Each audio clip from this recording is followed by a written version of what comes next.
ikaw yung kasama nung nag-escort na mga ICC, tama Yes, ba? ma'am. Okay.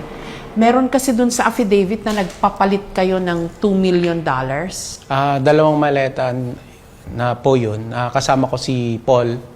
Papalit po kami sa Makati. Piso to dollar. From Horizon Homes, binaba namin sa sasakyan yung dalawang maleta na large. Tapos, Medyo tense din kami, ma'am, kasi malaking maleta yon. Pagbaba namin sa Makati, medyo kita po kami, kaya medyo alert po kami doon. Then inakyat po kami namin sa taas, then may contact po kasi sila doon na para papalit ng dollar kasi medyo malaki po yung pera. Pag wala po kayong contact, hindi po siguro kayo makakapagpalit ng dollar.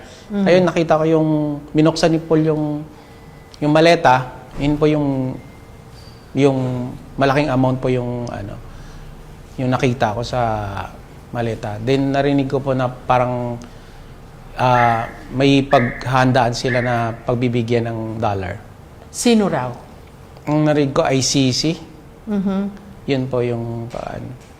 So, ang tingin mo doon, yung perang yun napunta doon sa ICC o yung preparation for the Yes po, investigation yes po. ng ICC, tama ba? Yes po.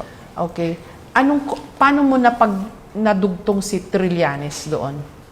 Dumating po yung ICC, si Mark Tiksay po yung unang nag-assist po sa ICC, nakasama nila na unang team na dumating. Then, after nung 2024, nag-advise si Kong Saldi na ako na yung papalit doon kay Mark mag-assist sa mga ICC. So, kami po yung nagsundo ng ICC sa Terminal 3. Then, ang direct contact po namin is si Senator Trillanes po. Codename niya ST.